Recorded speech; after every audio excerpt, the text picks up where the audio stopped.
Silence them. Please help me welcome our executive director of this Speechcraft.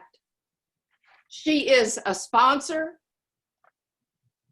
of the upcoming Leaders Worldwide Toastmasters Club chartering in October 2020. And she is also the finance manager of 57, District 57, and also the secretary of Heart to Heart Toastmasters Club. I give you the indomitable Linda Patton. Take it away, Linda. Thank you, Sally, so very, very much. It's been 8 weeks of wonderful speeches, fantastic plenary speakers, and just the ability to get to know people from probably more than 17 countries now, and definitely more than 10 states. We are so excited that you all have charged with us through this 8-week session, and many of you are getting awards tonight because of what you've been able to accomplish in that 8 weeks. And we're delighted to have 2 amazing speakers tonight, as well as the award ceremony, talking more about Leaders Worldwide, and just all around having a great time. So let's loosen up and get ready to celebrate. With that, I would like to remind you that if you are not speaking, to be on mute. If you have any kind of challenge with your video, i.e. your bandwidth or whatever, please do mute your video as well. That will help us overall. So again, welcome to Leaders Worldwide Speechcraft graduation. And with this, I'd like to turn it over to Cynthia Stott to tell us a little bit about the history of this Speechcraft, because it is the 4th one we've done since last year around June. So Cynthia, if you would please share with us about Speechcraft. Hi, Linda. It's been quite a journey, an amazing journey. It started with February 2019, and I created a Facebook event, and the mayor of Oakland called me, and she said, I want to come to your Speechcraft to your club on Saturday. And she did. So she went to, we were having a speech contest, and she went to the next level, and she gave us a proclamation of Toastmasters International Day. Great. It's just amazing.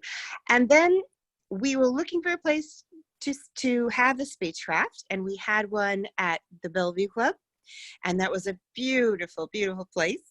And then we had to leave because we had paid $300. So then we went to Oakland City Hall, and we met there for 10 weeks. So that's how we started. And then we had a Speechcraft with Michelle. Michelle did an amazing job.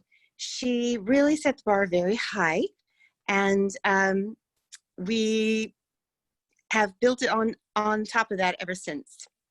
And then I'll give it to you, Linda, to talk about the Speechcraft for men. Thank you, Cynthia.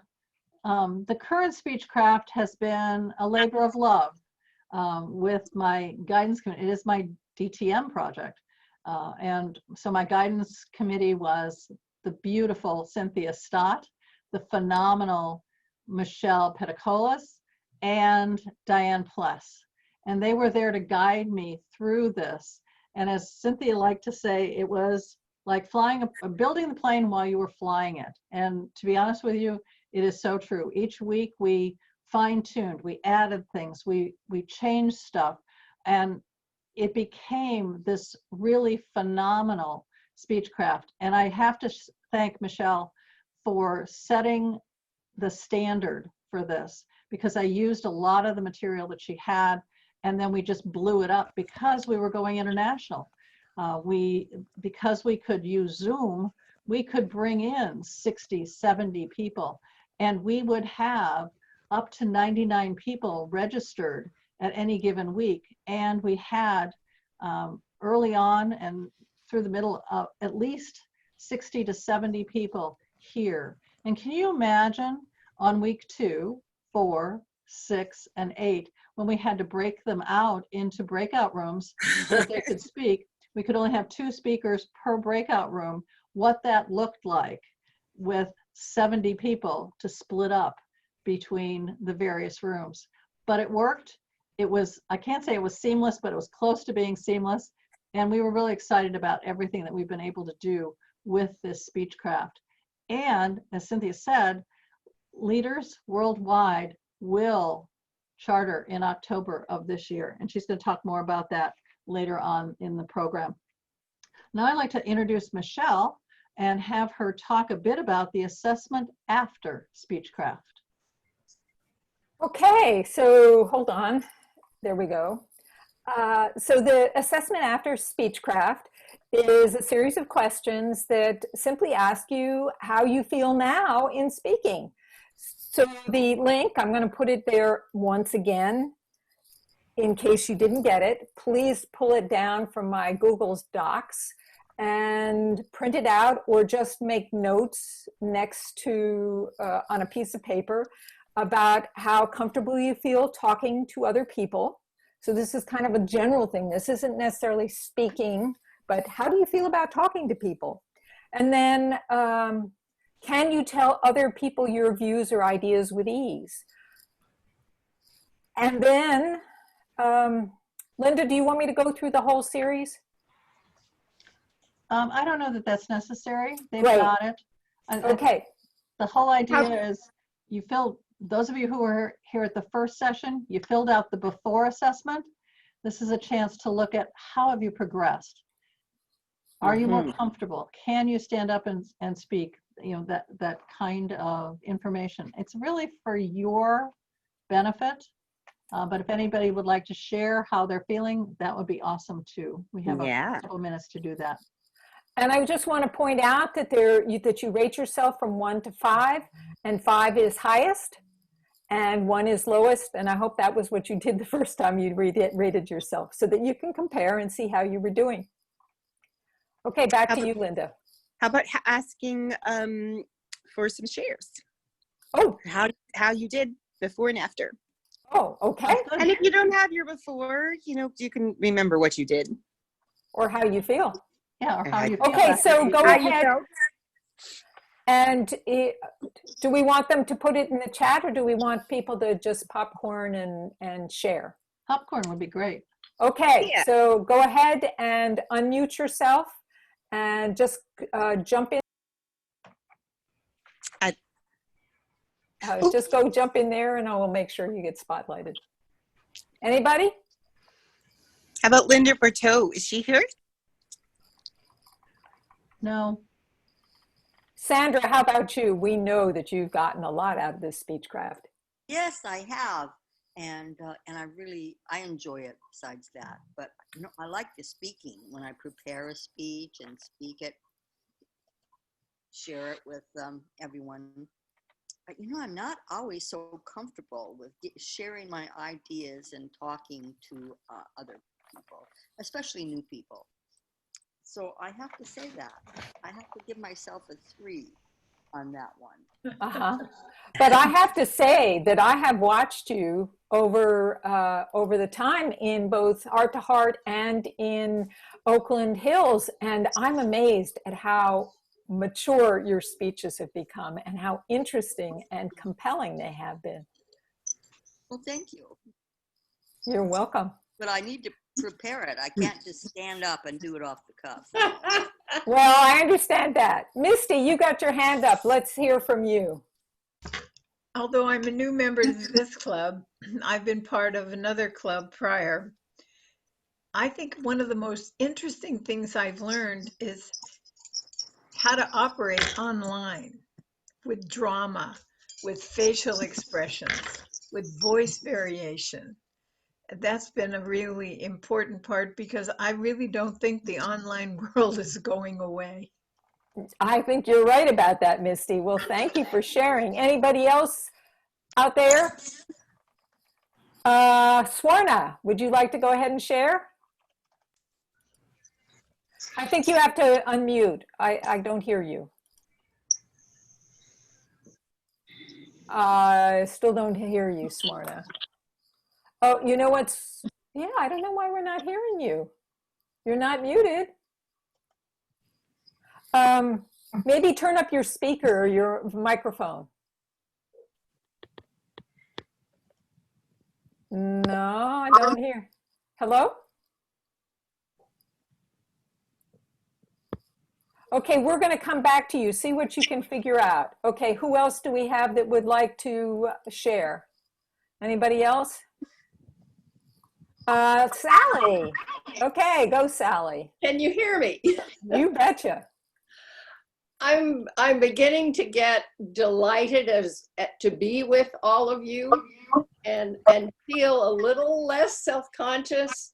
And now that I've put together a few speeches, I sit around and say, oh my God, I got another one. And I start making a few notes and hoping that in the future I can come up with a new, fresh reflection on having lived through various historical events in our lives, this being one of them. And thank you so much for including me from the very beginning and starting at heart to heart. Thank you, Sally. That's a lovely share. Thank you. Okay, so I'm looking again and let's see, do we, oh, Seema. Yes, Seema, go ahead. Thank you, Michelle. I think one of the major benefits of participating in this Speechcraft was the international exposure and getting feedback on the speeches by people from different places, different backgrounds, and different countries.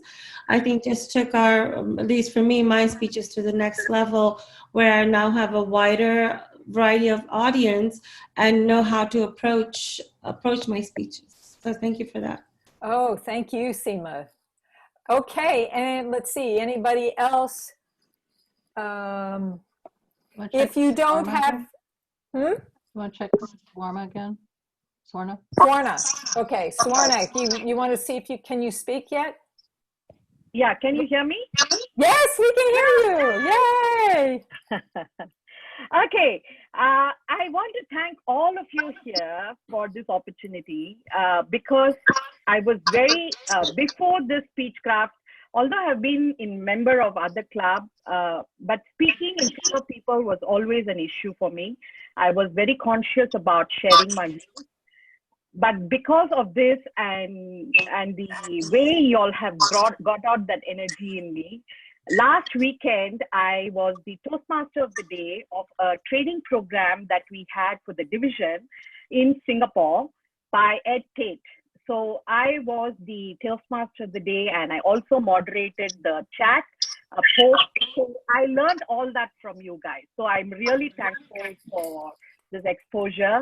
And everyone said that the energy of the whole online meeting was good. And I think I owe it to this Speechcraft. Thank you. Wow, thank you, Swarna. That's awesome. Let me see, do we have anybody else who wants to, oh, we've got a red light. So I guess that we're done. Back to you, Linda. Thank you so very much. And we're going to begin with our very special guest tonight. We have two plenary speakers. We're going to start with Matthew. And Matthew is an award-winning elementary school teacher, columnist, and internationally best-selling author of several novels, including Memoirs of an Imaginary Friend and 21 Truths About Love, as well as the nonfiction titles Storyworthy, Engage, Teach, Persuade, and Change Your Life Through the Power of Storytelling. Matthew is a 49-time Moth Story Slam and 6-time Grand Slam champion whose stories have been featured on the Moth Radio Hour, and This American Life. He is the founder of Speak Up, a Hartford-based storytelling organization. He teaches public speaking and storytelling around the world to corporations, universities, politicians, advertising agencies, the clergy, and more.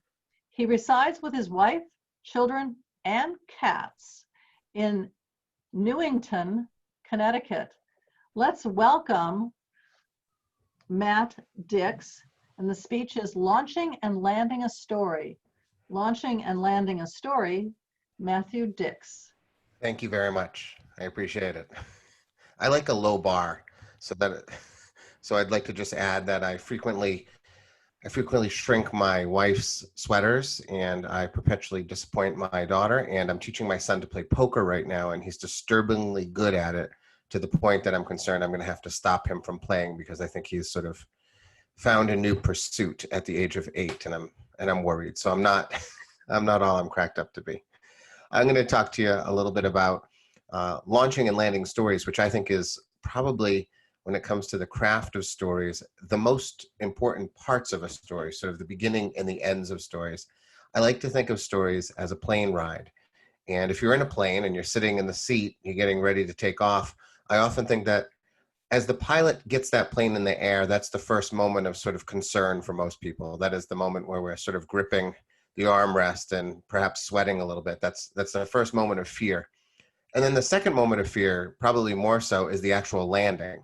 You know, get that plane on the ground safely. I landed poorly once in my life, and I will never forget the moment that the pilot landed us poorly and then immediately came on the intercom and said, "Sorry about that. That was a little rough," you know, and I agreed. It was a little rough.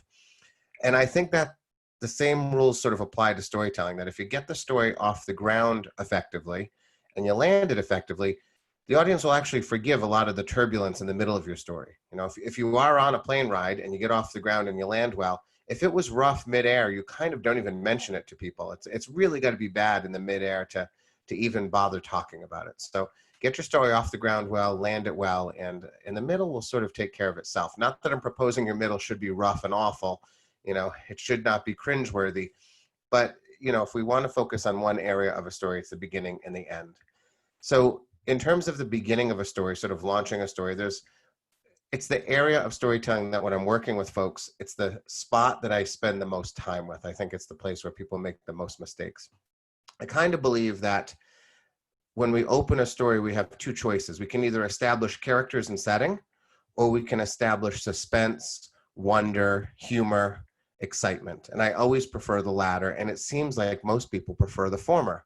Most people are inclined to tell us where they are and who they are, and oftentimes when they are. And I like to think of stories as sort of like movies in the minds of our audience. And twice I have gone to the movies and the power has gone out in the middle of the movie. If that's ever happened to you, it's sort of like one of those unfortunate experiences. And the first time it happened to me, the power went out in the movie. I didn't return to the theater the next day because the movie had not gripped me to the point that I needed to go back and see. The second time the power went out, I brought my kids back the next day. I had to know how that movie ended. And I think about stories that same way. You know, when I'm listening to a story on a podcast, I'm sort of ruthlessly aggressive. As soon as I stop caring about what is happening in the story, I skip the story to the next one. There's a billion stories in the world. I only have so much time. I don't have time for storytellers who aren't engaging me at all times. And the truth of the matter is, setting, character, and time are not the most engaging characteristics of a story. And so I choose to avoid those in the first few sentences of every story. What I want to do is grab my audience immediately with a sense of wonder, a sense of suspense, a question, or even a laugh is enough to sort of engage the audience and cause them to want to hear the next few sentences. And as long as you can keep your audience wanting to hear the next few sentences, they will be with you along the ride. So some rules that I sort of apply to the beginning of stories that I always recommend to people. The first is not my rule. It's a rule by Kurt Vonnegut. He proposed this rule in writing short stories, and I believe it applies to the type of stories that I tell, which are true personal stories. And it is, start your story as close to the end as possible. And this is often something we do not do. Frankly, what happens is most storytellers start their stories in the same way that the 10-year-olds who I teach start their stories, is they start it at the first place they can kind of imagine their day or their adventure began. And I even am inclined to do that in some of the first drafts of my stories. I tell a story about having to convince a man at a car rental agency to rent me a car, even though my license had expired. I'm trying to sort of impress my then fiance, now a wife, that I can sort of do something, because frankly, I can't do anything. There's 2 cabinets in my kitchen right now. The hinges are broken and I can't fix them. And we need to have a handy person come into our house to put a hinge on a cabinet. That is how ineffective I am basically as a human being. My hands do not fix and build, they purchase and replace. The only thing I have is this mouth, which can often convince people to do things. And so I'm attempting to convince this guy to rent me a car. And when I began the first draft of that story, I began it in Bradley International Airport because we were flying to Boca Raton where we would rent the car. And I quickly realized, why am I in an airport? The story is about renting a car. Why would I start there?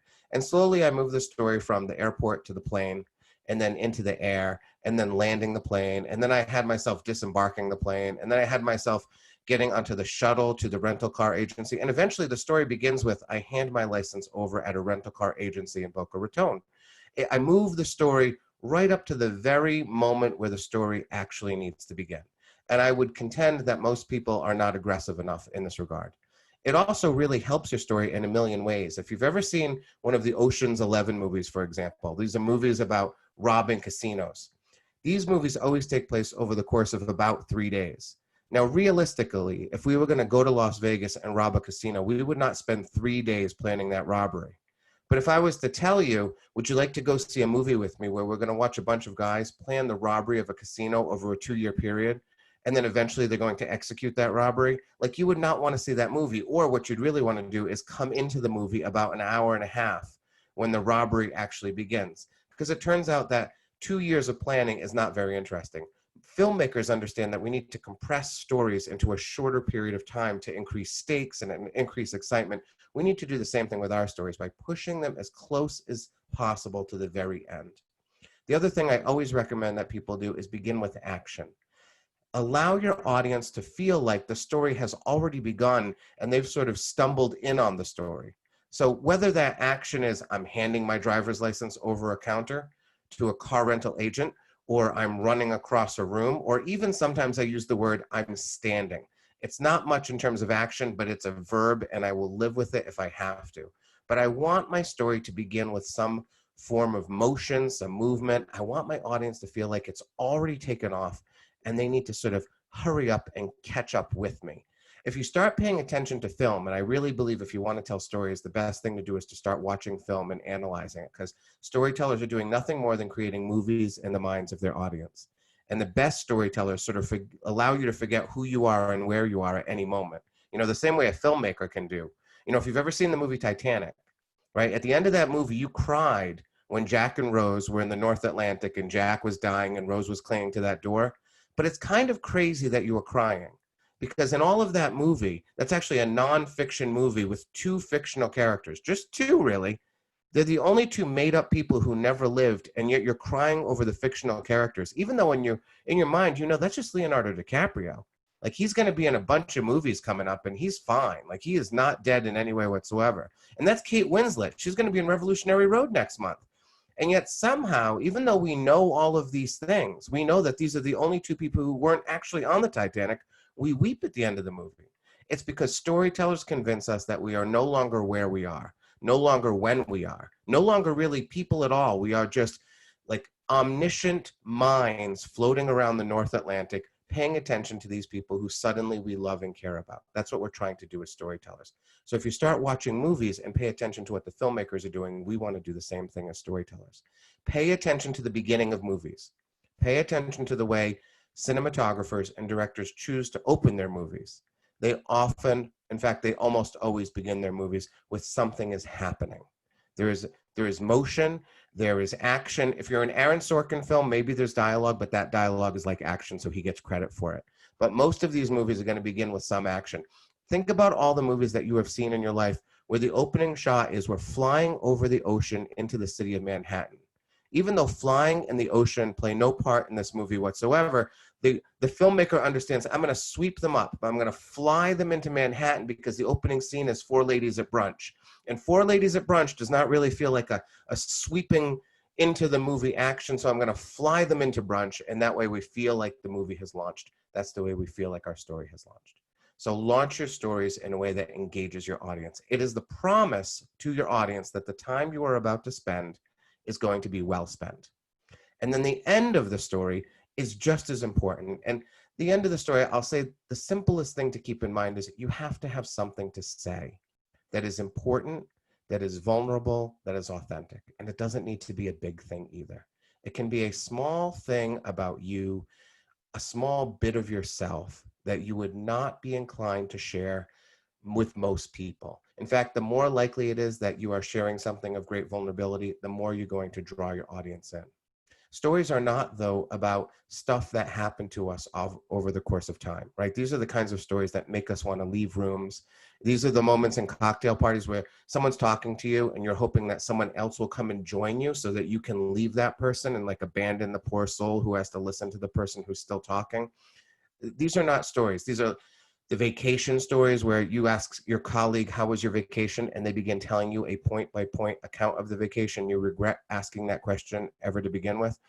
These are not really stories. Stories are about real moments in our lives. Moments tend to be of transformation or a realization. Like I've suddenly realized something about myself. I've suddenly changed in some fundamental way. I suddenly see the world in a new way. I think of my spouse in a new way. I think about my children or my friends in some way that I didn't a moment ago. And again, it doesn't need to be big. It can be very small, but it needs to be real and authentic. But so often I hear storytellers desperately attempt to end on the laugh. They try to find a pun, which makes me want to jump into a lake. They try to find some joke because they believe that the laugh at the end of the story is the punctuation mark they're looking for, but that's not why we listen to stories. We'll laugh along the way. There's nothing wrong with humor in stories. But the reason we want to hear stories is because we want to hear people say important things about themselves or about the world or about their views on the world. And so to end your story on a pun or a laugh, or to end your story on just a simple moment that seems amazing to you, but frankly will never seem amazing to anyone else, that is a mistake. You need to find something that you want to say that is of great meaning. When I finally convince that car rental agent to rent me that car, even though I don't have a driver's license, right? In my life, in my honest to goodness life, it's the moment I realize that I'm going to be able to impress this woman who impresses me every second of the day. If I can just sort of keep this mouth moving and touch people's hearts and get them to do the things I can't do. So I can put up this smoke screen and convince her to stay with me, to convince her that even though I can do nothing, I'm still going to be able to get us through this life together if you can just trust me and believe in what I say as opposed to what I do. That is truly a moment I had in a Boca Raton airport. And that's why it means something to people. Being funny, if you're a funny person, you know it's not hard. I can tell funny stories for the rest of my life. I do stand-up comedy, and I do not find stand-up comedy as wonderful as I do storytelling. Because when I tell stand-up comedy, people laugh and then they forget about me. That is the truth of comedy. And all you have to do is to go to a comedy show, spend a night, and then tell your colleagues the next day you went to see comedy, and they'll say something to the effect of, oh, tell me some of the jokes. And you know that those jokes are ethereal. They're already leaving you, and you will not remember them. But if you hear a story, if you hear a story about something that means something to the storyteller and perhaps means something to you, you'll remember the story for years and years and years. So you need to end your story on something important. It cannot be trite. It cannot be funny. It cannot be, frankly, amazing or coincidental or any of these things that people often think are the perfect endings to stories. The ends of stories, the best ones, I believe, are quiet. I believe it's the moment when the storyteller's voice gets soft and they say something of real meaning. And when you say that thing of real meaning, that's when you touch people. And that's the moments that I have when I step off the stage and people come up to me and they share their deepest, darkest, most unbelievable secrets, the things that you can't believe people are saying to you. They say them to me all the time. Oftentimes things that have nothing to do with the story I just told. It's because I opened my heart I make myself vulnerable at the end of the story. I say something that most people won't say. And then they come up to me and they tell me these unbelievable things, these things, frankly, sometimes I don't really need to know, but they Matt, need to tell someone. You have one more minute. Thank you very much. Yes. So if you think about those two things, the beginnings and the ends, the middle can be messy. People will forgive your middle. People will forgive the forgetful moments and the moments where you have to backtrack, and the moments when you say, oh my gosh, I'm sorry, I forgot to mention this one thing that won't play well if I don't say it now. All of those things will be forgotten completely if you open the story well and you end the story well with the things that I've talked about. That'll make you a storyteller that people will want to hear again and again and again. So focus on those things. And once you get those things cleared out, we can talk about the middle another time. Congratulations on all of your success. I was eavesdropping, and it sounds like you're doing a wonderful job. And speaking and storytelling and all of these things, they can really open up doors and opportunities to you. And I wish you all the best of luck. Thanks so much. Matt, thank you so much. You gave us a great presentation and even a demonstration.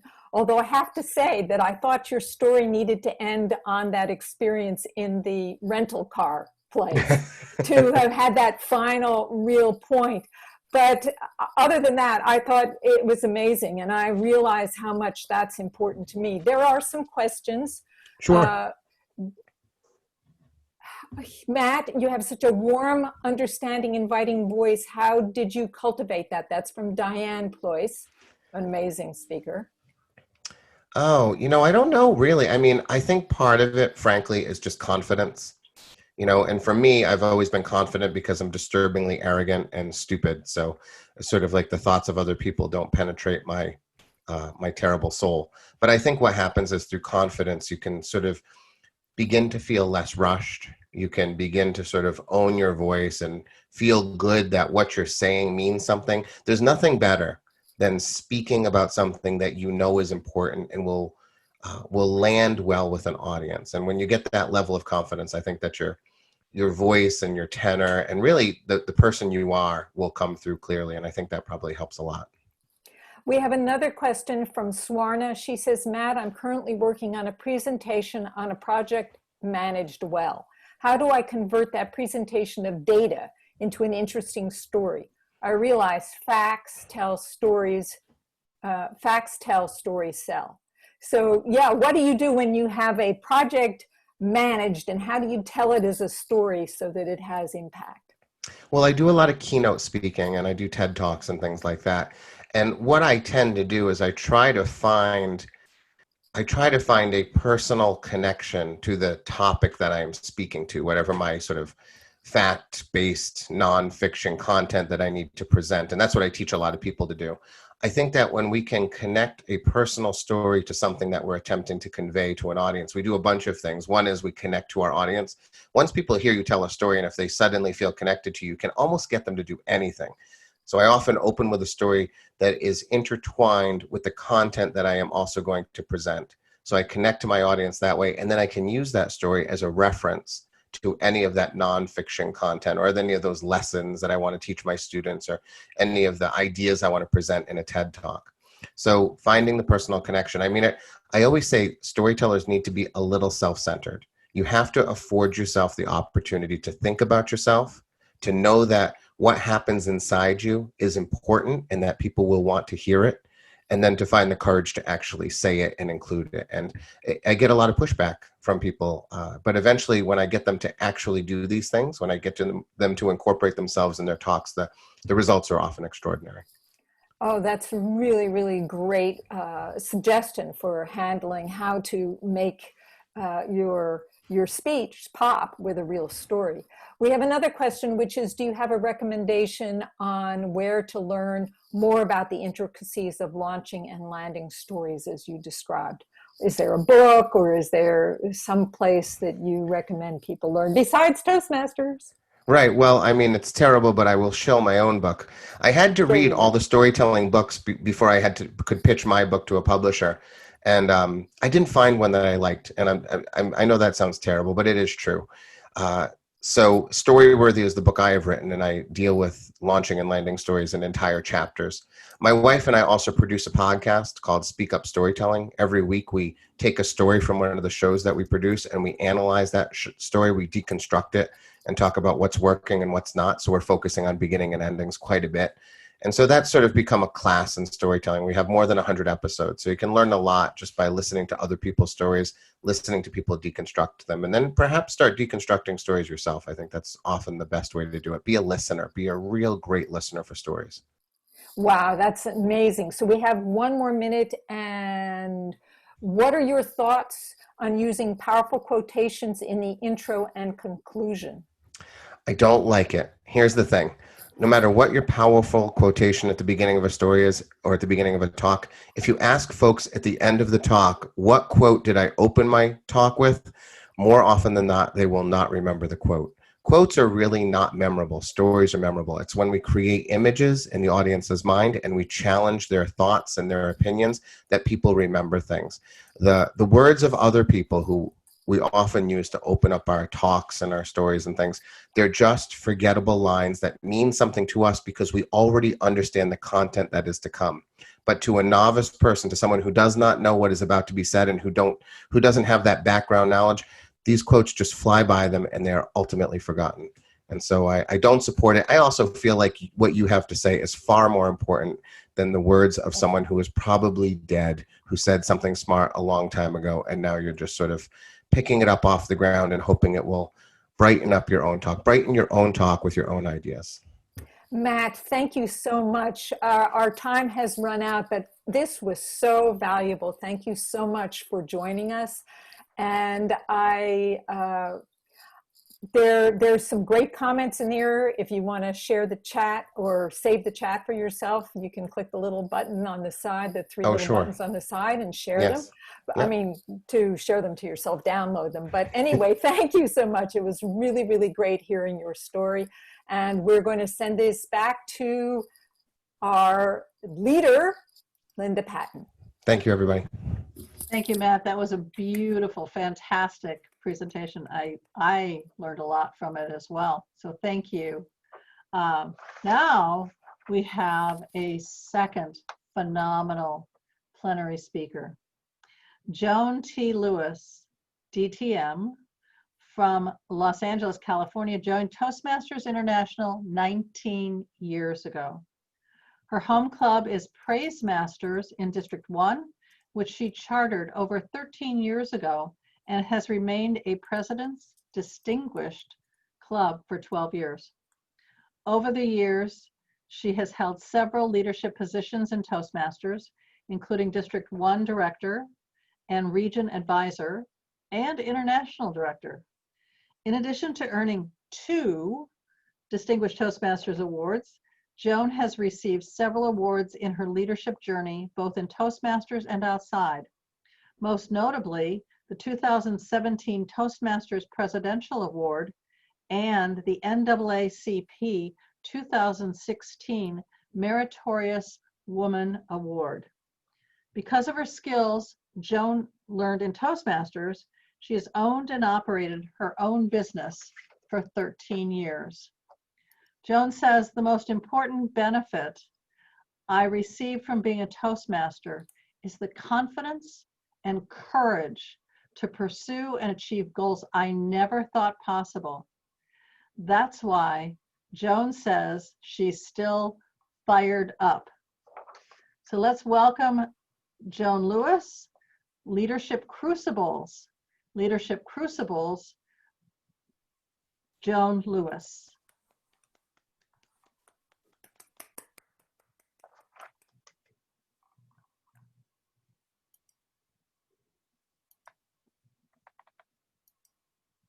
Joan, you need to unmute.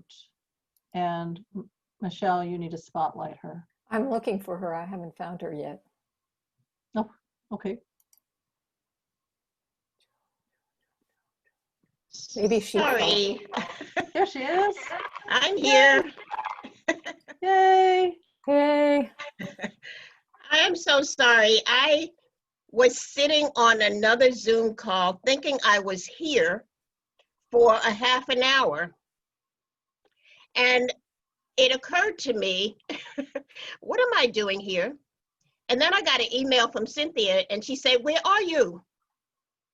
I realized I was in the wrong place. So my apologies to you. Congratulations to all who are graduating on this stupendous night. I'm going to start with a quote now that I've just heard that we should not. But my quote is, if your actions inspire others to dream more, learn more, do more, and become more, you are a leader, says John Quincy Adams. You may be a leader in your community, a manager on your job, a leader in Toastmasters, or the greatest leadership position of all, parenthood. If you fall into any of those categories, you can consider yourself a leader with or without a title. When most people think of leadership, we generally think of organizational leadership, leading a team of people with some kind of organization, but leadership involves everyday lives. We lead ourselves first and foremost.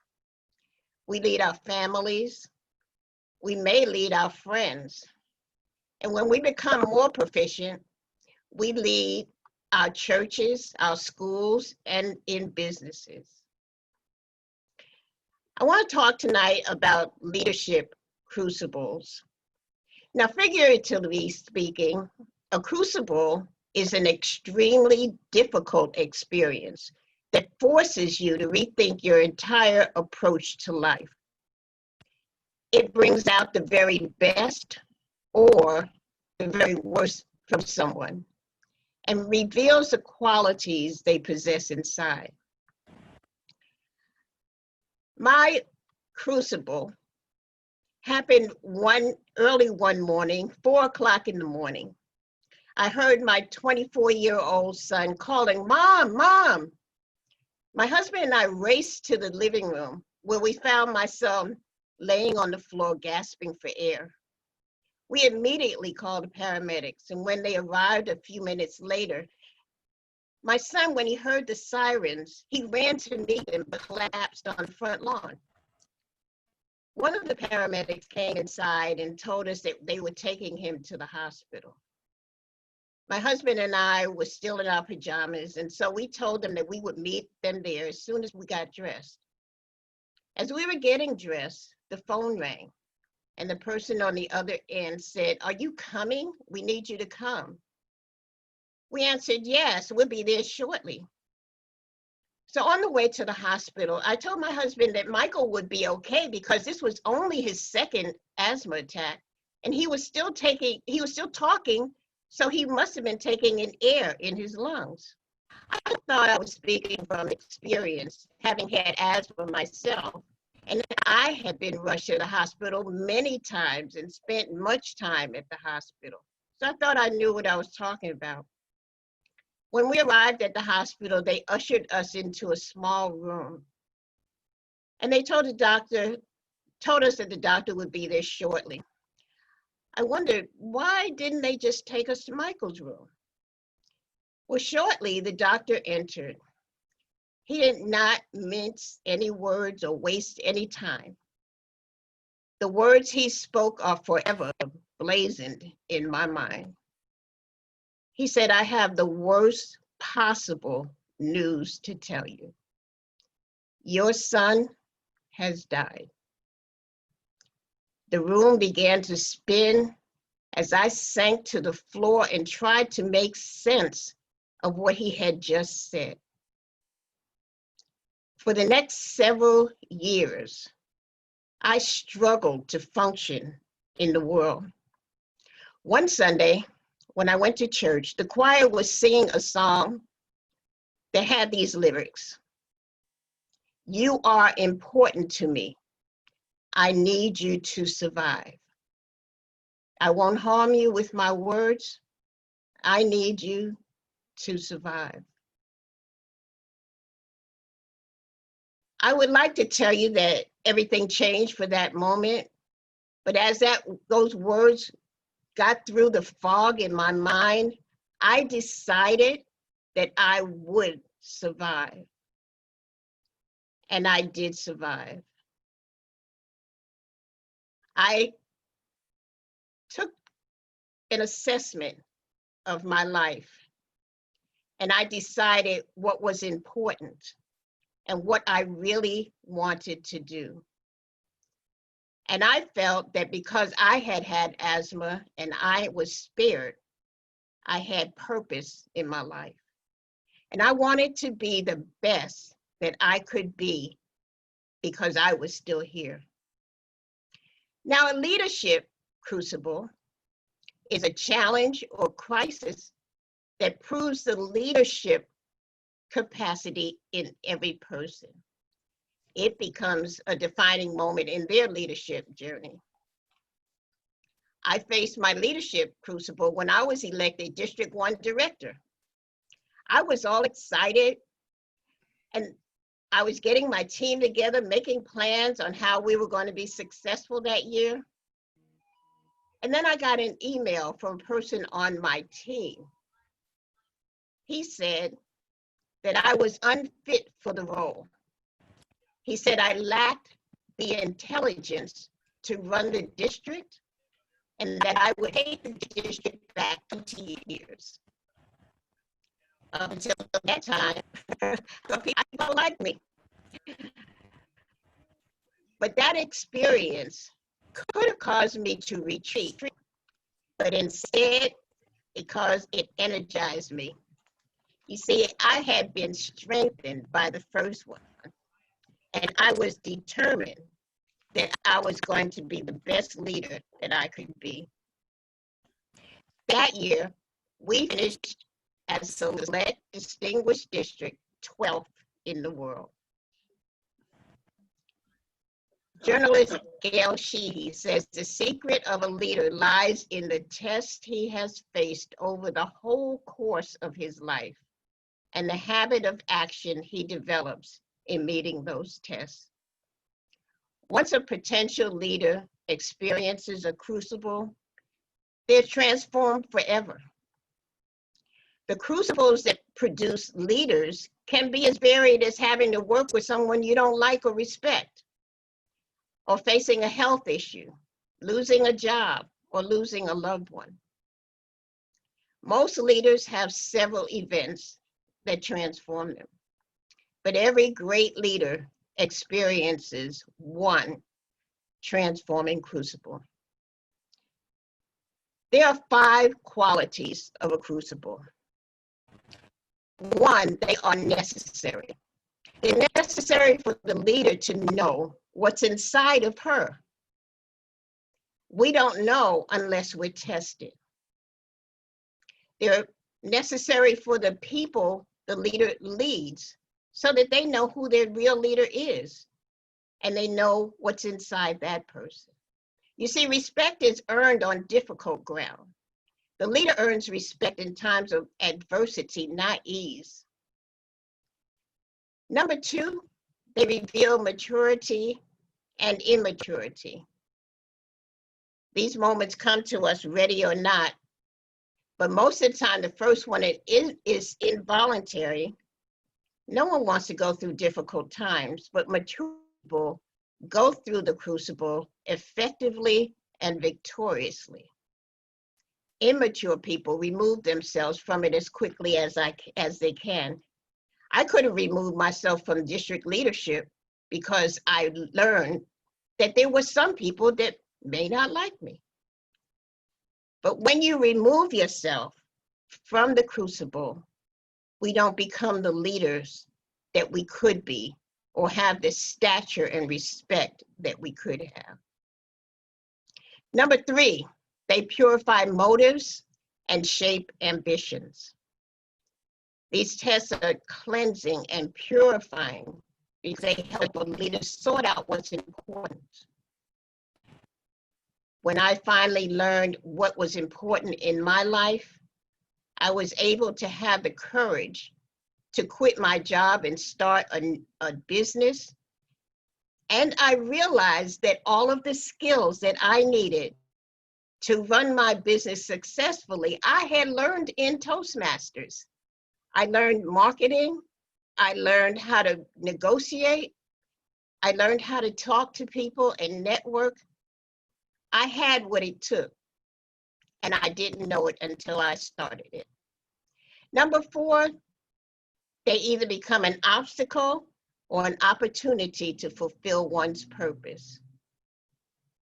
Every crucible that we go through is an opportunity or an obstacle. When we overcome them, it's an opportunity. And number 5, the first crucible is the toughest. When we successfully overcome the crucible, we are prepared for bigger crucibles that we, guess what, we volunteer for. So the crucible does not determine an outcome, it's neutral. Our attitude concerning the crucible will be determined by our outcome. Successfully conquering a crucible allows us to help others. It's only when we stop focusing on our personal ego needs that we're able to help develop other leaders. And we are less competitive and more open to others' points of view. I want to leave you with 2 thoughts. 1, what's your habit of action when meeting your tests? Do you run toward them or away from them? And do you allow the process to take place and do the work in you to transform you to be stronger and better than you were before? I encourage you to have the courage to go through whatever crucibles and tests come your way, because there is victory on the other side. Madam Toastmaster. Joan, thank you so much. Now we're going to take some questions from the audience, and I wanted to first acknowledge you. I love the image of the crucible, and having gone through my own trial by fire as a leader in the Speechcraft, I really appreciate how hot that crucible can get, and I love that analogy. I wonder if you have anything that you can share with us about how to manage the crucible, to how to manage your emotions so that you can move through to your power as opposed to get crushed.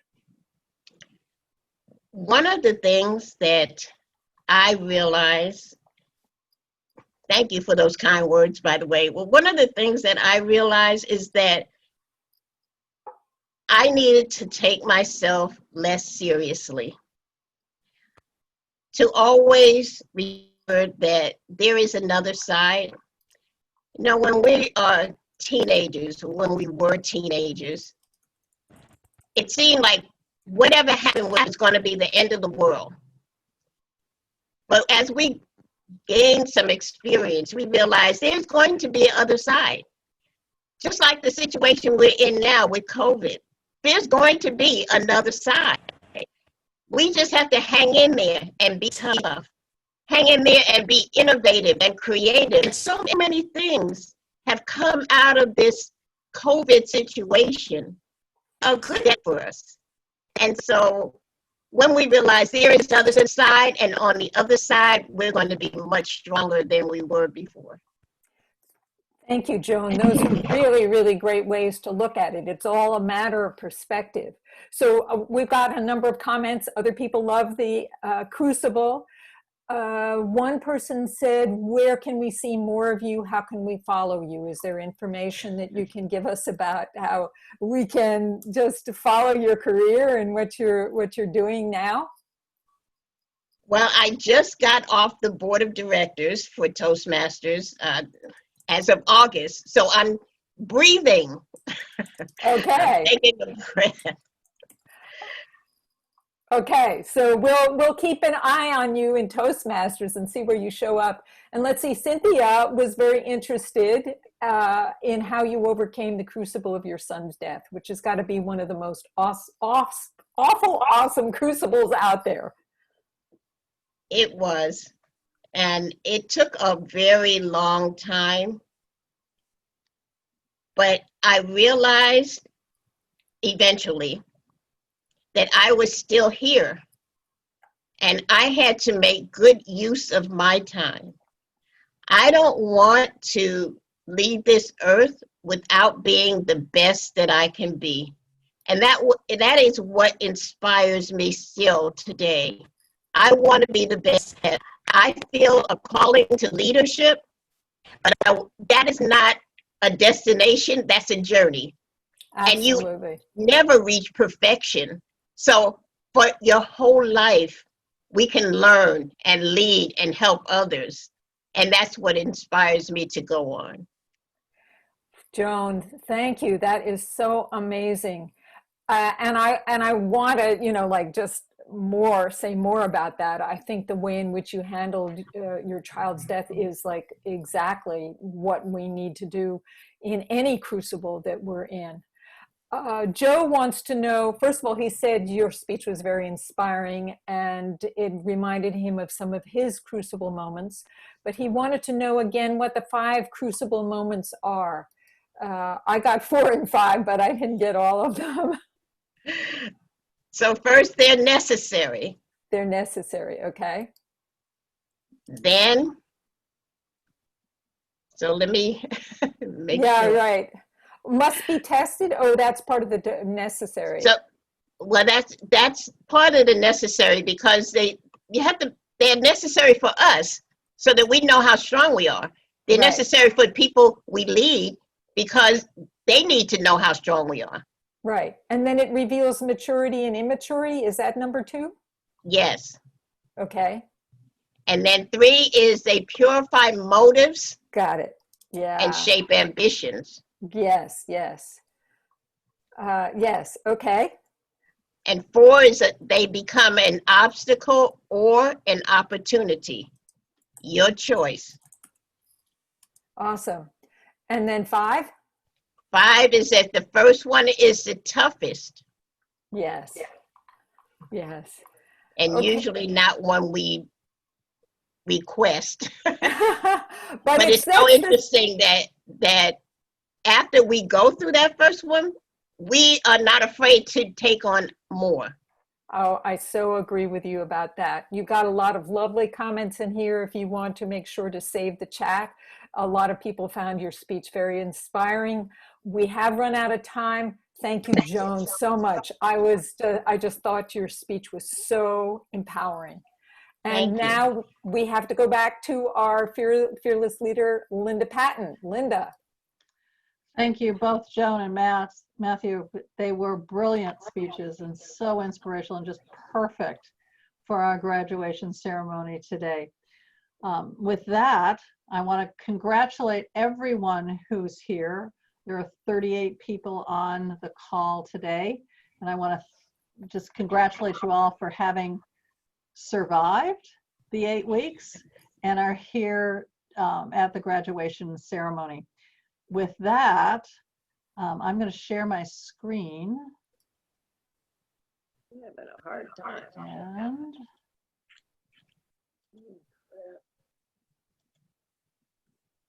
begin our certificates.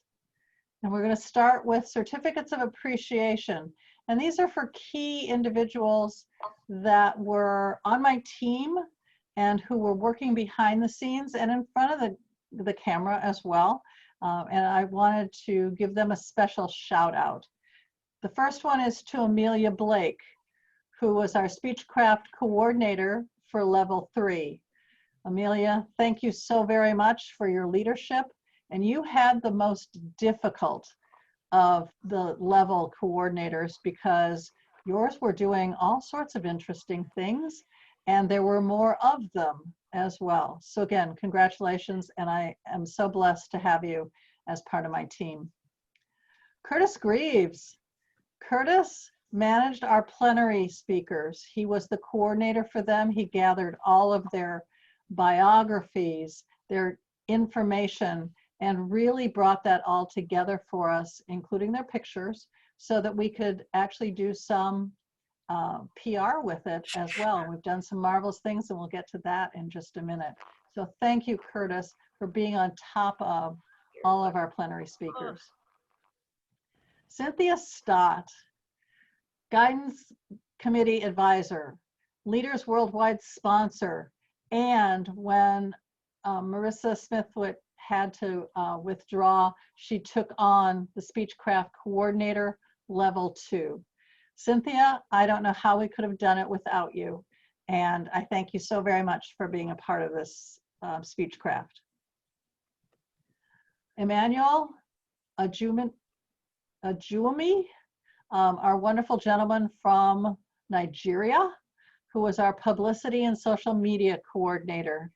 This gentleman created some of the most phenomenal publicity pieces with our plenary speakers. They were videos, they were awesome. He also gave me the cover for all of our YouTube presentations. So Emmanuel, if you're here, congratulations. Thank you so very much. And we look forward to doing more work with you. Ishrath Fatima, our Speechcraft Coordinator Level 1. She had the newbies. She had the individuals who were just getting started in Toastmasters and really educated them in such a way that they finished their Level 1 and were becoming very strong, confident speakers. Thank you, Ishrath, for all of the work that you did on Level 1. Jean Lee Wong, our Youth Leadership Program Leader. What would we have done without you? You brought to us the youth leaders that you have in your program to be our timers, to be our evaluators, and they were amazing individuals. You also brought some of your own clubs, adults into our program as well. So I want to thank you so much for coordinating that, for actually allowing your people to speak to us about a project that they had done.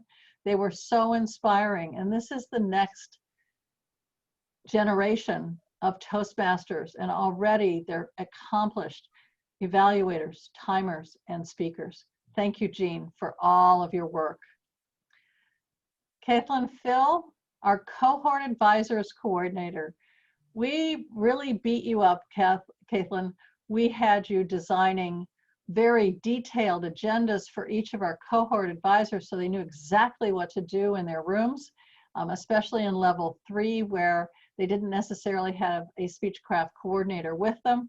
And they were brilliant, and you did a phenomenal job of making it easier for them to be successful as our cohort advisors. Thank you so very much. Oh, Linda Patton, Executive Director of Speechcraft and Leader Worldwide Sponsor. I don't know what else to say about that, but it was a joy to be your leader through this Speechcraft, and I thank you all for being the supports that you've been, the comments that you've made. It's been delightful to be here, and I thank Michelle Pitkolis for her groundbreaking work on Speechcraft. Without that, this couldn't be where it is today. Lola Pratt also has been around the Speechcraft world at least. I believe this is the 4th one as well for her. Speechcraft Coordinator Level 1. She worked with Ishrath and worked with our newbies and this is a woman who, her evaluations are so spot on that they really make it special for our Level 1 presenters, makes it comfortable for them and makes them feel very special. So Lola, thank you so much for being our Speechcraft Coordinator Level 1. Michelle Pitkolis. Michelle was part of my guidance committee. She was an advisor. She was also a Zoom host and chat coordinator extraordinaire. And we thank her so very much for all of what she gave us of herself and for me in being able to make this Speechcraft, how powerful it actually was. Thank you, Michelle. Sure. Sally Reyes, our Sergeant at Arms. What would we do without you? You brought us into the Speechcraft every week. and got us started and really got us going in the right direction with just the right words. Thank you, Sally, so very, very much for your power as a Sergeant at Arms. Ishrath, would you like to introduce your level 1 graduates? Thank you, Linda. Okay. Hello, everyone. Greetings of the day. Thank you, Linda. It's great to be with you. Being the level 1 coordinator for this program was one of the best decisions I had made in my life. In this program, I have seen many fabulous speakers. It was an exceptional experience to be a part of such a wonderful team. By giving educational sessions to level 1 participants, I have learned many things by myself. Can I request Linda to share the screen for the certificates for Tony Taher? We have Okay, two. the first is Linda Bertrat. Okay, Linda. Linda, are you there? I congratulate Linda for completing level 1. Virtual claps for her. Thank you. Can we move on for the second one? Okay.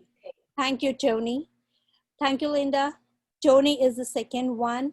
Congratulations, Tony, for completing level 1 in presentations mastery. Ishrath, thank you so very much for presenting those 2 certificates. Now we're going to move on to level 2. And Cynthia, do you have something to say about level 2? And then we can get into the certificates. I think you're muted. Oops. There you go. Level 2 was just amazing. I took over for that group, and they were just so willing, and especially Linda and Tony, because they completed both level 2 and level 1 at the same time, and they were just phenomenal. And it's great to see all the growth that people had. Jan had amazing growth. She was also the storytelling person that had, oh, there's her certificate. She is. She was also in the storytelling training in the workshop. And she just really blossomed from there. And then we had Kathleen, and she not only organized this every week, she also was a great participant. And she gave a presentation every week, and I don't know how she did it. And yeah, Linda, wow. Linda was so special because she came on because she wanted to celebrate 50 years, the 50-year anniversary of the death of her mother by suicide. And she shared every week, vulnerably and powerfully. And it was just amazing, very inspiring. And then Tony, bless his heart, he didn't know what was in for it. Who was in for. He gave an evaluation that was phenomenal, his very first one. And then we asked him, do you want to finish up? And he did. He gave a speech every week. And so Tony gave 7 speeches in 8 weeks, and Linda gave 8 speeches in 8 weeks. Just amazing. Thank you, Cynthia. These are our level 2 graduates. Congratulations to all of you. You're amazing, amazing speakers. And that takes us to level 3 and above. Amelia, would you like to say something about your group? Yes, thank you so much, Linda. Oh my goodness, the level 3 group and a level 3 and above group were just phenomenal. It was amazing to hear stories from all around the world. And one of the most interesting aspect of the group is, though they are from all around the world, they had so many similarities with each other. I'm so grateful for the advance and the growth that I saw in everyone over the course of the 8 weeks. And it was such an honor to actually be the coordinator for this group. Okay, so these are in alphabetical order. I think I told you that, not in level. Awesome, thank you. Mhm. So I'd like to just congratulate Fatimat Afia on her innovative planning level 1. She spoke every week and was just so persistent with her speeches as well. So phenomenal job, Fatimat. Lynn Fraley on her presentation mastery level 2. Congratulations, Lynn. Michelle Petacolas on her dynamic leadership level 1. Congratulations, Michelle. Mohammed Shohag for his presentation mastery level 2. Sally Reyes, oh my goodness, Sally, it's such an honor being in community with you. Just your joy, your humor, and your wonderful, wonderful voice. Congratulations on your presentation mastery level 2. Thank you. Swarna Kalin. Swarna, just your phenomenal growth over this last 8 weeks was just so impressive. Congratulations on achieving your innovative planning level 2. And Swarna, I'm going to apologize for this. We will correct it. We sort of put presentation masteries with innovation planning and created innovation mastery. So we will correct that before I send it to you. I'm like, I don't know where my picture is. And that's it. On Zoom. Okay. We actually, I also just want to congratulate Seema Gary for her dynamic leadership level 4 and 5. So congratulations, Seema. Okay. We also created participant certificates for those individuals who attended 5 or more Speechcraft sessions. And they are Amelia Blake, Annabelle Colstock, Christine Robinson, Cynthia Stott, Donna Wilkinson Clark, Isaac Ford, Ishrath Fatima, Jan Robinson, Jean Luong, Kadisha Curry, Caitlin Phil, Laura Lee Gooding, Linda Berteau, Linda Patton, Lola Pratt, Lynn Fraley, Martin Alberto Galaviz, Maureen Xavier, Michelle Petacolas, Michelle Tony, Mohammed Rahman, Mona Safari, Rena, Patricia Mensa Larkai, who is also going to be an executive director for Leaders Worldwide in our Africa, Europe, Middle East segment. Presha Dutt, Rosanna Atreya, Rosemary Sweeney, Sadhana Tadapali, or Paley, Tadapali, Sally Reyes, Sandra Edwards, Sandy Singh, Suranthi Salgado, Swarna Kalyan, Tong Yin, Tony Thayer, Varsha Kuchibotla. And I do apologize for pronunciation. It's not my strong suit. And that is all of our graduates, participants, and other wonderful dignitaries who've been here. Let's give them all a round of applause.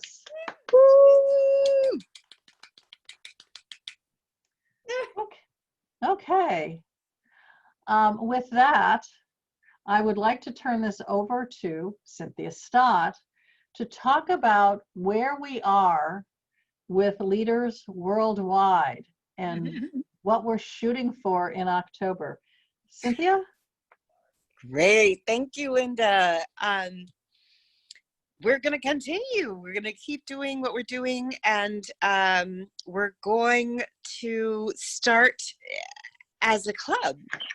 And we're starting on October 19th, and we're having an evening session, 5:45 to 8 p.m.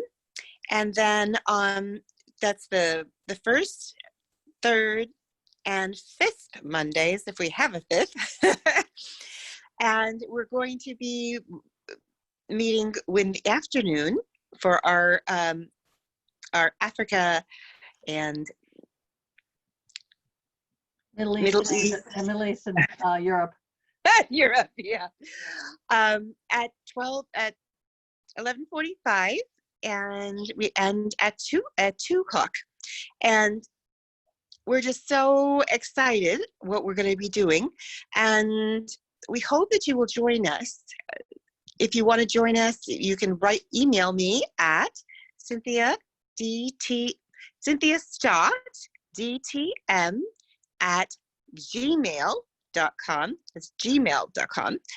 Cynthia Stott, DTM at gmail.com.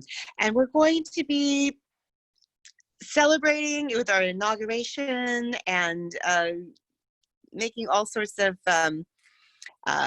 plans with Asia and Africa, and it's just going to be so much fun. Back to you. If you all have some questions or whatever, Michelle will be, again, monitoring the chat. We'd love to take your questions about the new club, what's happening, how do you become a part of it, all of that. We would love to have you ask those now. Yes, so I have a question for you, Cynthia, and that is whoa, I'm really black right now. I look very spooky. I forgot to turn my light on. Cynthia, how soon do people need to act if they want to become charter members? Very good question.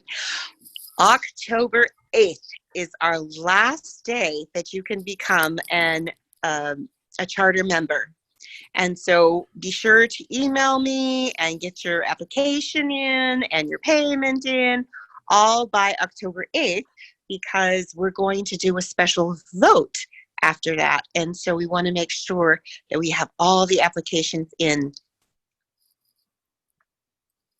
Thank you, Cynthia. And let's see, any other questions? What's the benefit of being a charter member? That's from Maureen. You can only become a charter member once in a club's life. So a club starts as a charter. And so even if you are no longer a member of that club or a member of that Toastmasters, you still are a charter member. Thank you, Cynthia. That's also, tell us, I think did you say that we're going to be continuing to do some Speechcraft in the new club for a while to get people to continue working on their pathways? Yeah, we're going to get, for the new people, we're going to have a level 1, and we're going to have it, some people started in this Speechcraft and with level 1 but didn't finish it yet.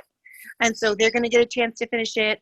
And then we have a lot of new people coming, brand new to Toastmasters or reinstated to Toastmasters that want to start with level 1 in pathways. And then for the other folks, that's level 2, level 3, we're going to have a regular a regular Toastmasters meeting, but we're probably going to do a little bridging with that. Like, what is a grammarian? Because we haven't had a grammarian. Some of you maybe missed them. Maybe you've missed. I mean, you're always counted for you, and you're a word of the day. And we're going to have that kind of a bridge. Also, we're going to do some amazing things with evaluations. Again, we're going to go deeper into that, more understanding of how to do an evaluation so it's really valuable. And then we're going to talk about table topics and using active listening for it. So stay tuned. So some really, really great training opportunities. That's awesome.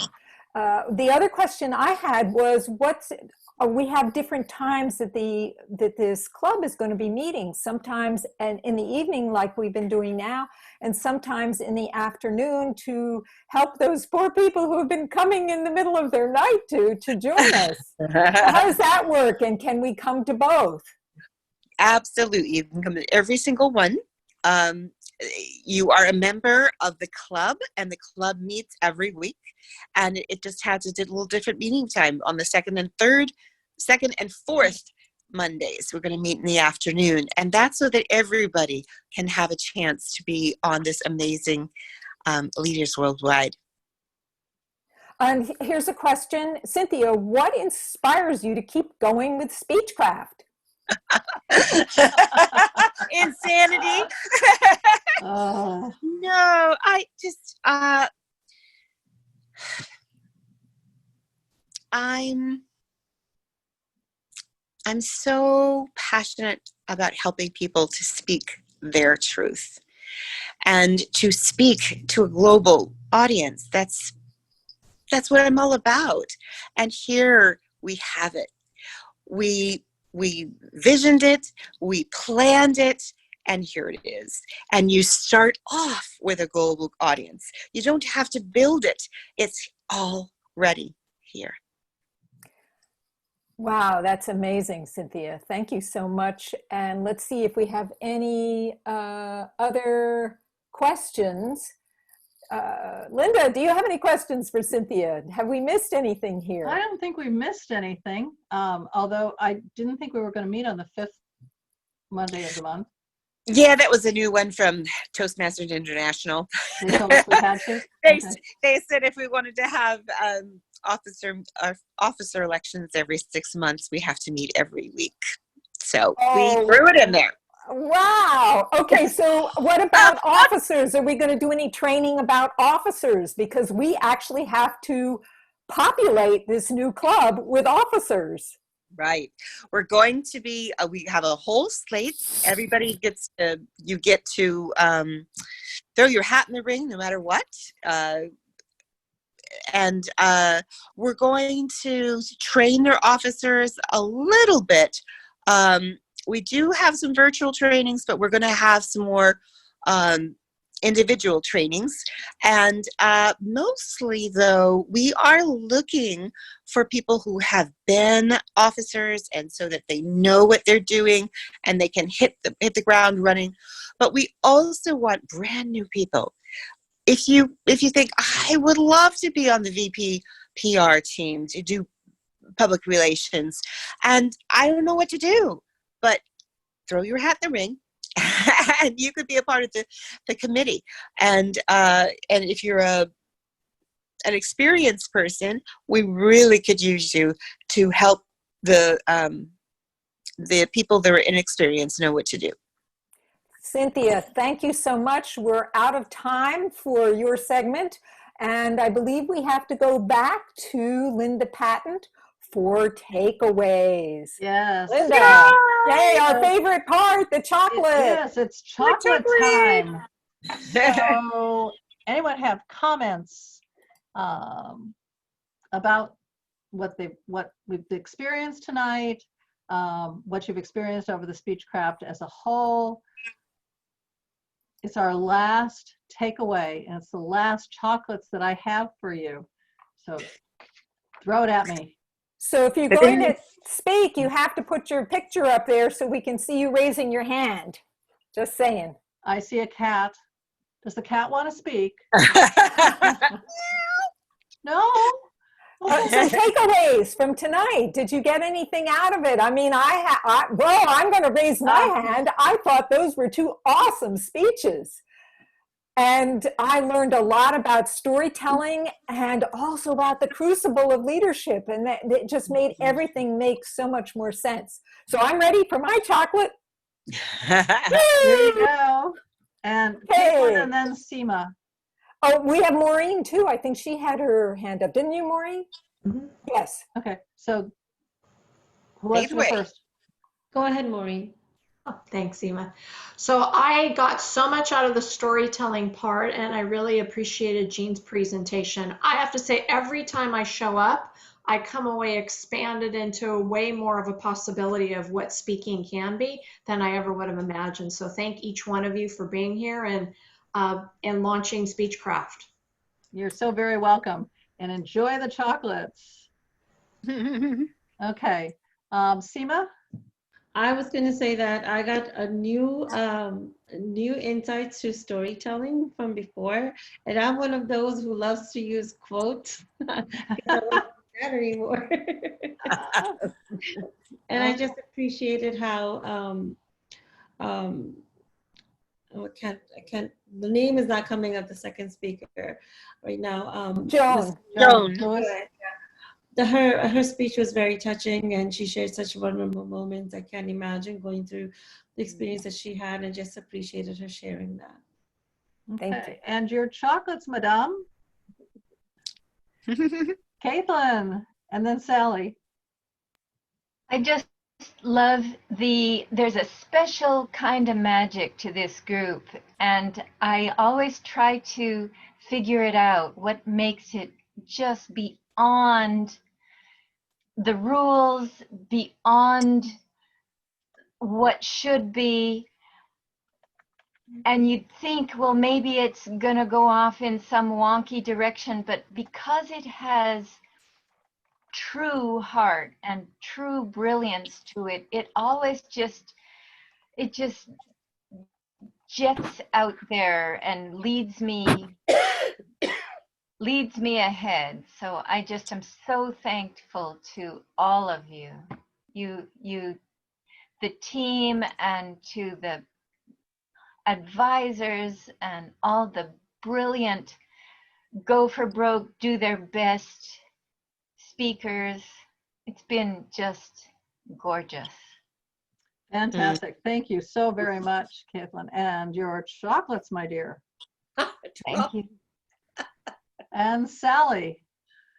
I was so really deeply touched by these two speakers today.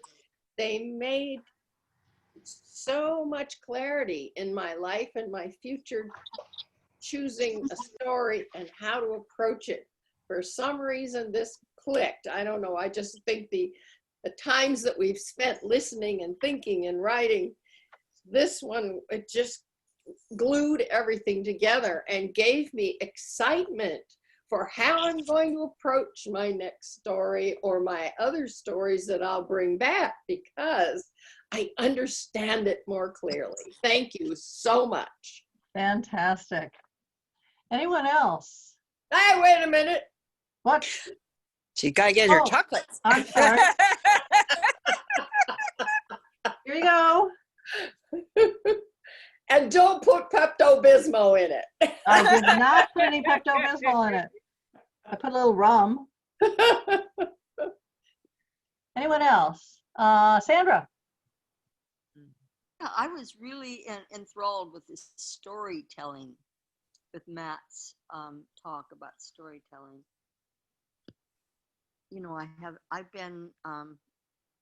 been taking classes about storytelling, and then he shows up to really pinpoint it. And so he said that he talks about, he always talks about some incident in his life or something that took place in his life. And well, that's fascinating to me because, you know, I've had a long life and I cannot think of too many incidences to talk about. So I was skydiving. Yes, skydiving, stroke. I mean, you got some pretty intense stories there. I know, but you know, I only have 2 stories. I'm sure there's many more stories in there. Yeah. We'll look for Right. them. Very good. Chocolate. Chocolate. Thank you. Chocolates. Thank you. Okay, anyone else?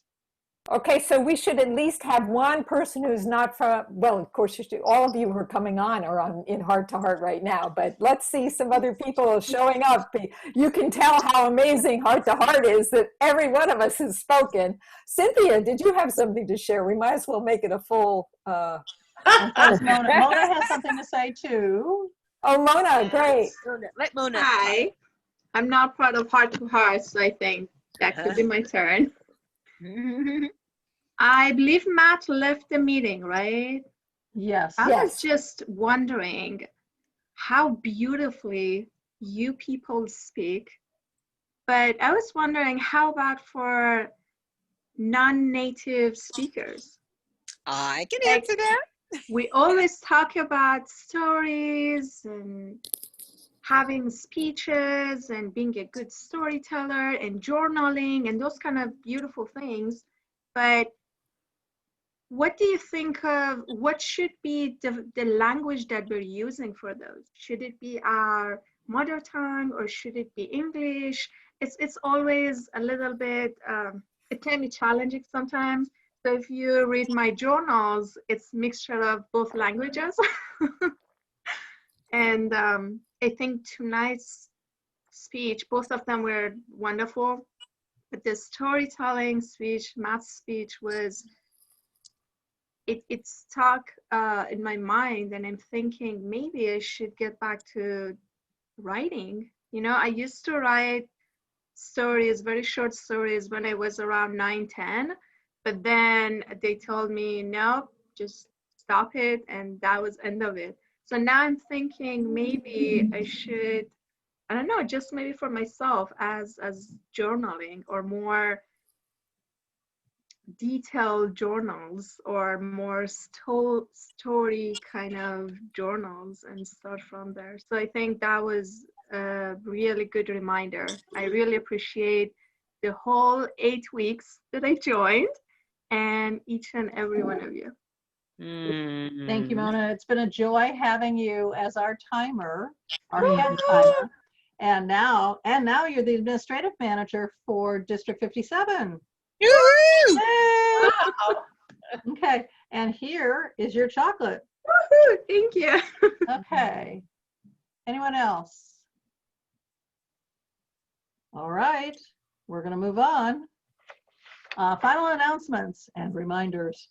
As Cynthia said, October 8th is the last day to sign up to be a charter member of Leaders Worldwide.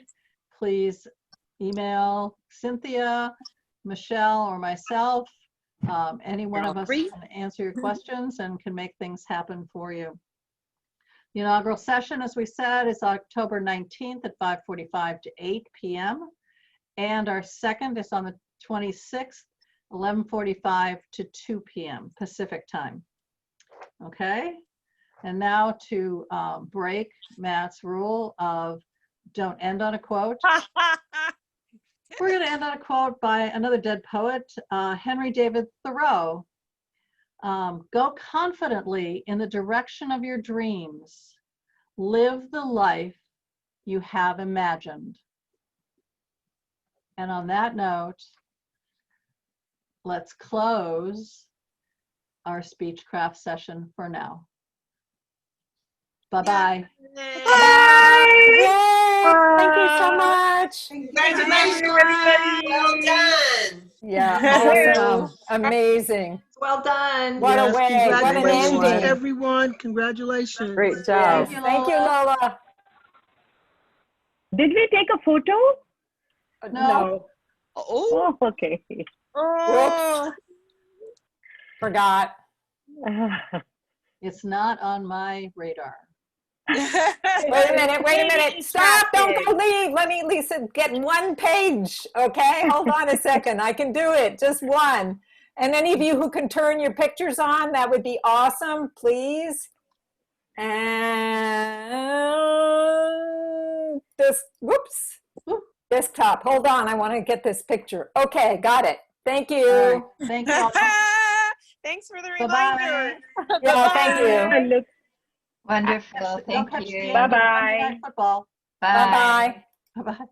Cynthia, I've sent you an email. Looking forward to your application. Okay, All great. right. Okay, Smarna, yay. Yay. Yeah.